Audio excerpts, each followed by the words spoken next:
ಇದೇ ತರ ದೊಡ್ಡ ದೊಡ್ಡ ಕಾನ್ಫರೆನ್ಸಸ್ ಬಿಹಾರ್, ಜಾರ್ಖಂಡ್, ಹೈದರಾಬಾದ್ ಅಲ್ಲಿ ಆಗಿದೆ. ಮುಂದಿನ ದಿವಸಗಳಲ್ಲಿ ಬೇರೆ ಎಲ್ಲಾ ಸ್ಟೇಟ್ಸ್ ಅಲ್ಲಿ ಆಗ್ತಾ ಇದೆ. ಎಲ್ಲಾ ಕಡೆ ರೆಸಲ್ಯೂಷನ್ ಪಾಸ್ ಮಾಡಿ ಇದರ ವಿರೋಧ ಪ್ರೊಟೆಸ್ಟ್ ಮಾಡ್ತಾ ಇದ್ದಾರೆ, ಮತ್ತೆ ಇದನ್ನು ರಿಜೆಕ್ಟ್ ಮಾಡ್ತಾ ಇದ್ದಾರೆ ಎಲ್ಲಾ ಕಡೆ. ಈ ಜನರ ಮಧ್ಯದಲ್ಲಿ ಮಾತುಗಳೆಲ್ಲ ತಗೊಂಡು ಹೋಗ್ತಾ ಇದ್ವಿ.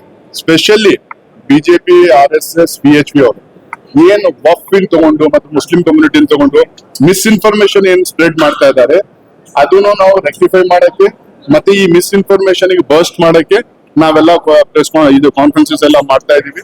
ಆ ಜನರ ಮಧ್ಯದಲ್ಲಿ ಇದನ್ನು ತಗೊಂಡು ಹೋಗ್ತಾ ಇದೀವಿ. ಯಾಕಂದ್ರೆ ಒಂದು ಬಿಲ್ ಬಗ್ಗೆ ಪಾರ್ಲಿಮೆಂಟ್ ಅಲ್ಲಿ ಡಿಸೈಡ್ ಆಗುತ್ತೆ, ಬಟ್ ಜನರ ಮಧ್ಯದಲ್ಲಿ ಈ ಮಿಸ್ಇನ್ಫಾರ್ಮೇಶನ್ ಇರಬಾರ್ದು. ಈ ಮಿಸ್ಇನ್ಫಾರ್ಮೇಶನ್ ಇಂದ ಡಿವಿಷನ್ ಆಗುತ್ತೆ, ಪೊಲರೈಸೇಷನ್ ಆಗುತ್ತೆ, ಆಮೇಲೆ ಡಿಫ್ರೆಂಟ್ ಕಮ್ಯುನಿಟೀಸ್ ಮಧ್ಯದಲ್ಲಿ ಎನಿಮಿನಿಟಿ ಬೆಳೆಯುತ್ತೆ.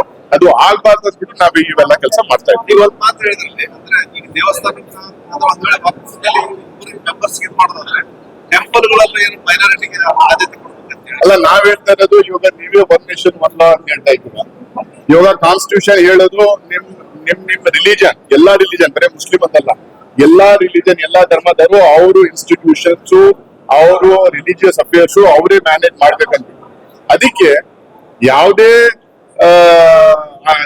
ನೀವು ರೂಲ್ ಚೇಂಜ್ ಮಾಡಿದ್ರೆ, ಯಾವುದೇ ನೀವು ಪ್ರೊವಿಷನ್ಸ್ ರೆಪ್ರೆಸೆಂಟೇಷನ್ ಮಾಡಿದ್ರೆ ಅದು ಎಲ್ಲರಿಗೂ ಆಗ್ಬೇಕು, ಎಲ್ಲರಿಗೂ ಅಪ್ಲೈ ಆಗ್ಬೇಕು, ಒಬ್ರಿಗೆ ಆಗ್ಬಾರ್ದು. ಬಟ್ ಕಾನ್ಸ್ಟಿಟ್ಯೂಷನ್ ವಿರುದ್ಧ ಹೋಗಿ ಇವೆಲ್ಲ ಮಾಡಕ್ ಹೋಗ್ಬಾರ್ದು. ಅಲ್ಲ, ಮೋದಿ ಅವ್ರದ್ದು ಏನಾದ್ರು ಒಂದು ಅಜೆಂಡಾ ಇಟ್ಕೊಂಡು ಅದನ್ನ ಇಂಪ್ಲಿಮೆಂಟ್ ಮಾಡಬೇಕಂತಾನೆ ಪ್ರಯತ್ನ ಮಾಡ್ತಾರೆ. ಅದನ್ನ ಹೆಂಗಿದೆ ಮಾಡ್ತಾರೆ? ಅದಕ್ಕೆ JPC ನಾವೆಲ್ಲ ಅಪೋಸ್ ಮಾಡ್ತಾ ಇದೀವಿ, ಮಾತಾಡ್ತಾ ಇದೀವಿ, ಲಾಜಿಕ್ ಕೇಳ್ತಾ ಇದೀವಿ, ಡೇಟಾ ಕೇಳ್ತಾ ಇದೀವಿ, ಇನ್ಫಾರ್ಮೇಶನ್ ಕೇಳ್ತಾ ಇದೀವಿ, ಸ್ಟ್ಯಾಟಿಸ್ಟಿಕ್ ಕೇಳ್ತಾ ಇದೀವಿ. ಅದು ಉತ್ತರ ಬರ್ತಾ ಇಲ್ಲ.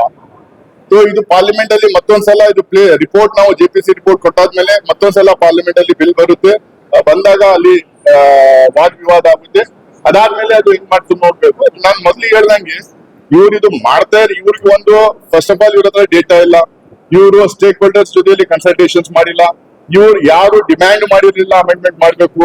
ಯಾವುದೇ ಕೋರ್ಟ್ ಇನ್ ಜಜ್ಮೆಂಟ್ ಇರ್ಲಿಲ್ಲ, ಡೈರೆಕ್ಷನ್ ಇರ್ಲಿಲ್ಲ ಇದು ಅಮೆಂಡ್ಮೆಂಟ್ ಮಾಡ್ಬೇಕಂದ್ಬಿಟ್ಟು. ಸೊ ಇವರು ಮಿಸ್ಇನ್ಫಾರ್ಮೇಶನ್ ಕ್ಯಾಂಪೇನ್ ಮತ್ತು ನಡೆಸಿ ಅದರ ಆಧಾರ ಮೇಲೆ ಈ ಬಿಲ್ ಅನ್ನು ತಗೊಂಡ್ಬಂದಿದ್ದಾರೆ.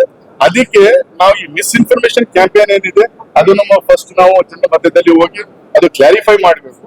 ಅದಾದ್ಮೇಲೆ ಇದಕ್ಕೆ ಯಾವ ನೋ ಟೇಕರ್ಸ್ ಬದಲಿದೆ. ಸರ್, ಈಗ ರಾಜ್ಯದಲ್ಲಿ ದಲಿತ CM ಇವಾಗ ನೋಡಿ, ನಮ್ಮಲ್ಲಿ CM ಇದ್ದಾರೆ. ಎಲ್ಲಾ ಕಮ್ಯುನಿಟೀಸ್ ಅವ್ರದ್ದು CM ಅವ್ರ ಕಮ್ಯುನಿಟಿ CM ಮಾಡ್ಬೇಕು ಅಂದ್ಬಿಟ್ಟು ರೂಲ್ಗಳು ಇರುತ್ತೆ. ಇರಬಾರ್ದು ನಾನು ಅದಕ್ಕೆ ಹೇಳೋದು.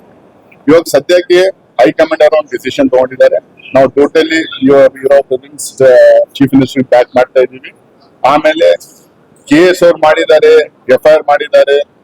ಅದಕ್ಕೆ ರಿಸೈನ್ ಮಾಡ್ಬೇಕಂದ್ಬಿಟ್ಟು ಏನ್ BJP ಅವ್ರು ಹೇಳ್ತಾ ಇದ್ದಾರೆ. ಅದ್ರ ಪ್ರಕಾರ ಸೆಂಟ್ರಲ್ ಗವರ್ಮೆಂಟ್ ಅಲ್ಲಿ ಇರೋ 30% ಮಿನಿಸ್ಟರ್ಸ್ ವಿರುದ್ಧ FIRs ಇದೆ.